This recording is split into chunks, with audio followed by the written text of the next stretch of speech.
అందరికీ నమస్కారం. మనం పిల్లలు చదివింది ఎలా గుర్తుంచుకోవాలి అనే అంశం గురించి మాట్లాడుకుంటున్నాం.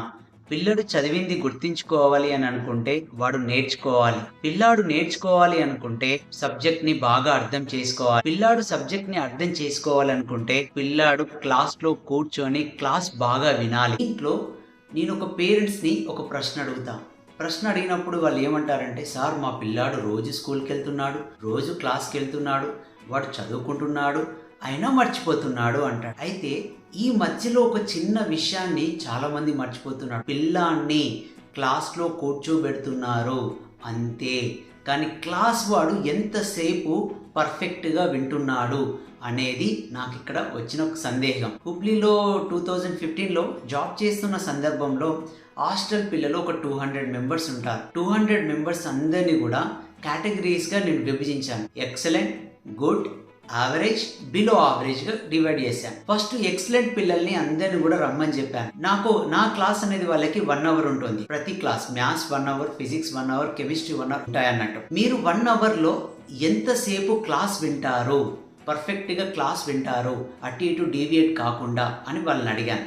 వాళ్ళు ఏమన్నారంటే, సార్ మేము 1 అవర్లో 50 మినిట్స్ క్లాస్ వింటాం 100% అని చెప్పారు. 40 to 50 మినిట్స్ వాళ్ళు పర్ఫెక్ట్గా క్లాస్ వింటారు. మిగిలిన 10 మినిట్స్ అటు ఇటు డీవియేట్ అయిపోతూ ఉంటారు. నెక్స్ట్ గుడ్ స్టూడెంట్స్ని పిలిపించారు. వాళ్ళు ఏమన్నారంటే, మేము 30 మినిట్స్ టు 45 మినిట్స్ క్లాస్ వింటాం సార్ అన్నారు వాళ్ళు. ఓకే. తర్వాత యావరేజ్ స్టూడెంట్స్ని పిలిపించారు. యావరేజ్ స్టూడెంట్స్ ఏమన్నారంటే 20 మినిట్స్ టు 30 మినిట్స్ మేము క్లాస్ వింటాం సార్ అన్నారు. బిలో యావరేజ్ పిల్లాన్ని పిలిపించినప్పుడు వాళ్ళు ఏమన్నారంటే, మేము 10 మినిట్స్ నుంచి 15 మినిట్స్ క్లాస్ వింటాం. అంటే ఒక 60 నిమిషాల్లో వాడు వినే క్లాసు ఓన్లీ 15 నుంచి 20 నిమిషాలు మాత్రమే ఉంటారు. మరి ఈ మిగిలిన సమయం ఏం చేస్తున్నారు అంటే, వాడు అటు చూడడం, ఇటు చూడడం, లేదా వాడు విందామని ప్రయత్నిస్తూ ఆలోచన ఎటో వెళ్తూ ఉంటుంది అన్నట్టు పిల్లాడిది. ఖచ్చితంగా ప్రూఫ్ కూడా ఉంది. నేను ఒక బిలో యావరేజ్ స్టూడెంట్ని. నేను కూడా చిన్నప్పుడు బిలో యావరేజ్ స్టూడెంట్ని. క్లాస్ విందామని పర్ఫెక్ట్గా సార్ బోర్డు ఇలా చూస్తూ ఉంటాను సార్ చెప్తుంటే. ఒక వితిన్ ఫ్రాక్షన్ ఆఫ్ సెకండ్లో నా ఆలోచన ఎటో వెళ్ళిపోయేది. అంటే పిల్లలు చెప్పింది నిజం. దాన్ని నా జీవితంతో నేను కంపేర్ చేసుకున్నాను. పిల్లాడు అటు ఇటు డీవియేట్ కాకుండా క్లాస్ విన్నాడు అనుకోండి, వాడికి అక్కడ సబ్జెక్ట్ అర్థమవుతుంది. సబ్జెక్ట్ అర్థమైంది అనుకోండి, ఆ అర్థం చేసుకున్న దాన్ని వాడు పిల్లాడు చదివాడు అనుకోండి, పర్ఫెక్ట్గా దాన్ని నేర్చుకోగలుగుతాడు. పర్ఫెక్ట్గా నేర్చుకున్నాడు అనుకోండి, దాన్ని ఖచ్చితంగా గుర్తించుకోగలుగుతాడు. అందుకే నేను క్లాస్ చెప్పేటప్పుడు ఖచ్చితంగా కూడా, ఎందుకంటే నేను ఒక యావరేజ్ స్టూడెంట్ని కనుక ఇటు క్లెవర్స్ని ఇటు ఒక యావరేజ్ స్టూడెంట్ని నేను ఖచ్చితంగా మైండ్లో పెట్టుకుంటూ ఉంటాను. నిమిషాలకు ఒకసారి 10 నిమిషాలకు ఒకసారి అయినా మినిమం ఒక్కసారి, ఏ బాబు ఏం చేస్తున్నాను, ఏ రాజు గెడప్, ఏ అమ్ములు నువ్వేం చేస్తున్నావు అంటూ ఇట్లా క్వశ్చన్స్ అడుగుతూ ఉంటా, వాళ్ళని యాక్టివేట్ చేస్తూ ఉంటా. ఒక 5 మినిట్స్కి ఒకసారి నేను గట్టిగా అరవడం కానీ ఏదైనా క్వశ్చన్ వేయడం కానీ క్లాస్లో జరిగింది అనుకోండి, పిల్లాడు అటు ఎక్కడన్నా వాడు ఆలోచన ధోరణి ఉందనుకోండి, వితిన్ ఫ్రాక్షన్ ఆఫ్ సెకండ్లో మళ్ళీ క్లాస్ విందామని ప్రయత్నిస్తూ ఉంటాడు అన్నట్టు. ఇది ప్రాక్టికల్గా నేను అనుభవించాను, ఎంక్వైరీ చేశాను, సర్వే చేశాను కనుక నాకు తెలుసు. మీకు చాలామంది పేరెంట్స్ కూడా పిల్లాన్ని క్లాస్ పంపిస్తాం అంటున్నారు కానీ, స్కూల్కి పంపిస్తున్నాం, క్లాస్కి అటెండ్ అవుతున్నాడు అంటున్నాడు కానీ, పేరెంట్గా మీ బాధ్యత ఏంటంటే పిల్లాడు ఎంతసేపు క్లాస్ వింటున్నాడు పర్ఫెక్ట్గా అని మీరు కూడా గమనించండి. టీచర్ కూడా వాడు పిల్లాడు క్లాస్ వింటున్నాడా లేదా 5 నిమిషాలు లేదా 10 నిమిషాలకు ఒక్కసారైనా ఏదో ఒక పిల్లాన్ని లేపి ఒక క్వశ్చన్ అడిగామనుకోండి, చెప్పే దాంట్లో మిగిలిన పిల్లలందరూ కూడా యాక్టివ్ అవుతా అంటారు.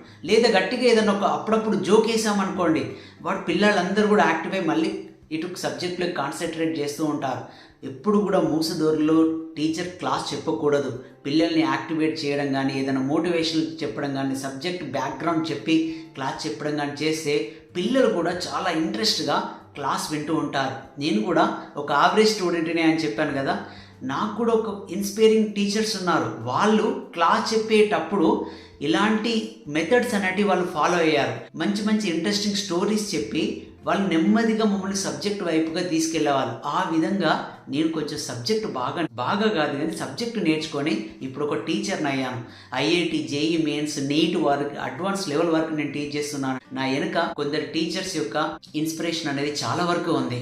పేరెంట్స్ మీరు కూడా పేరెంట్స్ మరియు టీచర్స్ మీరు కూడా పిల్లల్ని ఈ విధంగా ట్రీట్ చేయండి. టీచర్స్ క్లాస్లో పేరెంట్స్ ఇంటి దగ్గర వాడికి సబ్జెక్ట్ వినలేదనుకోండి, ఒకసారి మీరు కూడా ఎక్స్ప్లెయిన్ చేయడానికి ప్రయత్నించండి. మీకు రాకపోతే మళ్ళీ టీచర్ని రిక్వెస్ట్ చేసి, సార్ మా పిల్లాడు సరిగ్గా క్లాస్ లేదు, అర్థం కాలేదు, మళ్ళీ ఒకసారి వాడికి ఎప్పుడైనా ప్రైవేట్గా ఒక 5 మినిట్స్ చెప్పండి సార్ బ్రేక్ టైంలో నన్ను రిక్వెస్ట్ చేసి నేను అందుకే అంటున్నా, పిల్లాడు క్లాస్లో ఉంటున్నాడు మాత్రమే, కానీ వాడు క్లాస్ పర్ఫెక్ట్గా వినడం లేదు.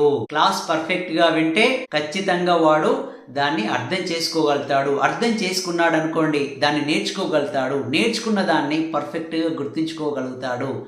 పిల్లల విషయంలో ఎటువంటి సందేహాలు ఉన్నా కూడా నాకు మీరు తెలియజేయండి కామెంట్ రూపంలో. మీకు ఈ వీడియో నచ్చితే చిన్న లైక్ కొట్టండి.